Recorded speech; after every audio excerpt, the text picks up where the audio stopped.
Hello friends, welcome to Surjit biologistics बायोमेडिक्स।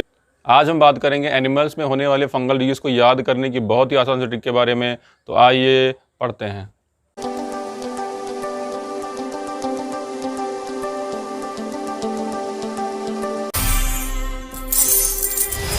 याद करने से पहले हम याद कर लेंगे, 3 लड़कियां थी, आशा, मीना, नीतू।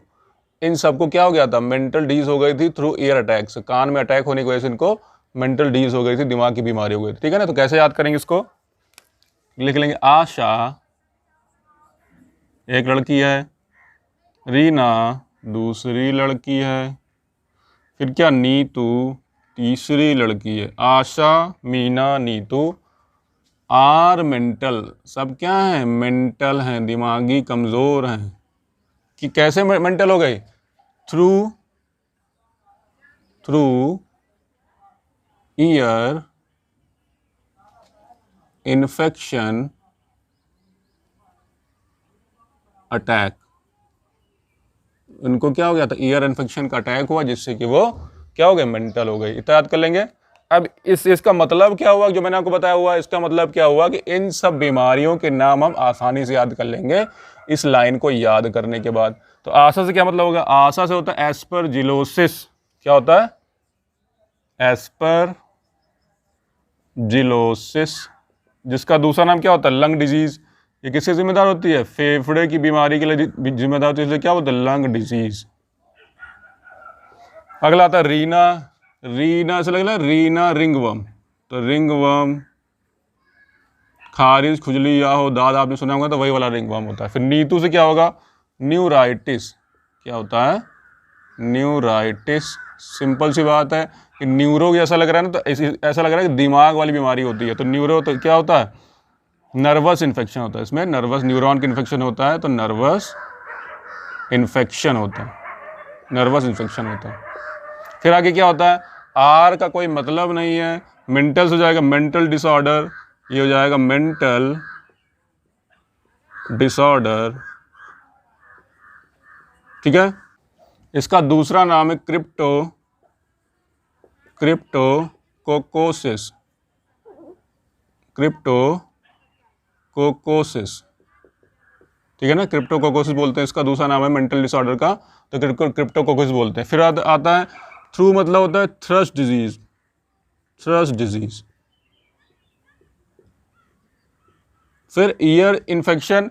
ईयर इन्फेक्शन को ईयर इन्फेक्शन ही बोलते हैं, इसका दूसरा नाम है, ईयर इन्फेक्शन का दूसरा नाम है ऑटोमाइकोसिस। तो क्या हो जाएगा? ऑटोमाइकोसिस। लास्ट में है दोस्तों अटैक। तो अटैक से क्या हो जाएगा? अटैक कौन करता है? एथलीट लोग अटैक कर रहे थे लास्ट से, तो एथलीट फूट हो जाएगा। ठीक है दोस्तों, तो ये थी सिंपल सी ट्रिक जो होती है सारी की सारी बीमारियों को याद करने की। अब हम बताएंगे कि इसके कॉजेटिव एजेंट्स कौन कौन से हैं। आइए दोस्तों बात करते हैं इनके कॉजेटिव एजेंट्स कौन कौन कॉज करते हैं। एस्परजिलोसिस किन से होती है? तो 3 लोगों से होती है। 3 लोगों का नाम याद करने का मैंने तरीका बताया है। नया फल फूटा, तो लिख लेंगे नया फल क्या फूटा। ठीक है।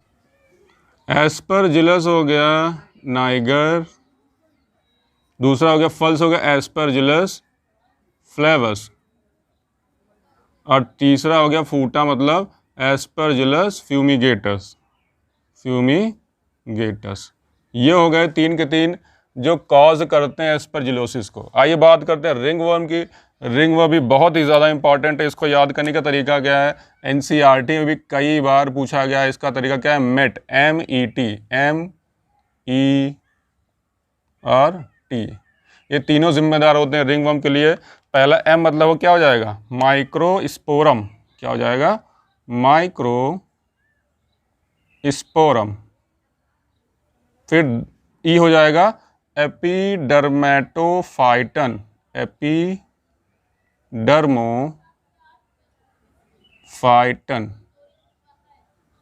फिर T हो जाएगा ट्राइकोफाइटन।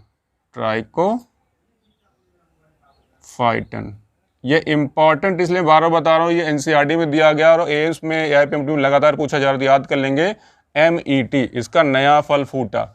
बात आती है इस पर न्यूराइटिस पर।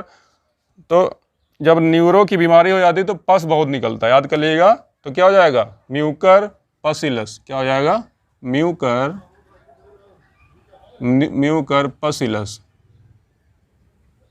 म्यूकर पसिलस। ठीक है दोस्तों, तो ये थी इंपॉर्टेंट सी ट्रिक इसको याद करने की, ये इसके कॉजेटिव एजेंट है म्यूकर पसिलस। आगे आता है मेंटल डिसऑर्डर। मेंटल डिसऑर्डर बहुत इंपॉर्टेंट है। क्या होता है, लाइपोमाइसिस, नियोफॉर्मेंस, ये जिम्मेदार होते हैं किसके लिए, मेंटल डिसऑर्डर के लिए। आखिरी बाद में आता है दोस्तों थ्रस्ट डिजीज। तो बहुत इंपॉर्टेंट है थ्रस्ट डिजीज किसके द्वारा था, मोनीलिया के द्वारा। मोनी करती है, तो मोनीलिया याद करने की, मोनीलिया क्या करती है, थ्रस्ट डिजीज के द्वारा होता है। फिर बाद में आता है ईयर इन्फेक्शन। ईयर इन्फेक्शन के लिए क्या तरीका मैंने बताया था, दुल्हन फल। तो क्या हो जाएगा, एस्परजिलस, इसको मैंने बताया था दुल्हन फल। क्या, दुल्हन फल। फल आप पहले पढ़ चुके हैं। तो एस्परजिलस नीड्यूलेंस, तो ऐसा लगे ना दुल्हन्स, नई दुल्हन्स, ठीक है ना। तो एस्परजिलस नई दुल्हन्स, तो नीडुलेंस। दूसरा एस्परजिलस फ्लेवस, ठीक है ना। तो ये था अपना 2 एग्जाम्पल, बहुत इंपॉर्टेंट था। अब लास्ट में क्या आता है, एथलीट फूड। तो एथलीट फूड, एथलीट तरह कब भागेंगे आप, एथलीट की तरह कब भागेंगे, जब आप क्या करेंगे, रम पी लेंगे। तो क्या हो जाएगा, एथलीट फूड का तरीका क्या होता है, टीनिया रब रम। तो टीनिया जो क्या कि रम लेकर के रब करेगी, तभी आप एथलीट की तरह भागेंगे। तो ये था तरीका, बहुत ही आसान सा, सभी के सभी पॉजिटिव एजेंट्स याद करने। दोस्तों अगर ये इंग्लिश में डिफिकल्ट हो रहा है तो ऐसे याद कर लीजिए कि असरानी मेंटल था। तो क्या लिख लेंगे, असरानी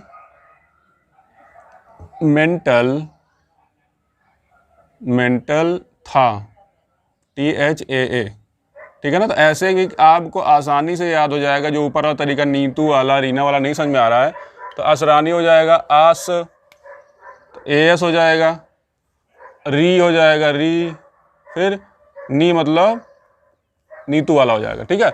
मेंटल से मेंटल हो जाएगा। फिर था कैसे हो जाएगा, था से हो जाएगा थ्रस डिजीज, मेंटल से मेंटल हो जाएगा, मेंटल डिसऑर्डर। फिर ये थ्रस हो जाएगी, थ्रस।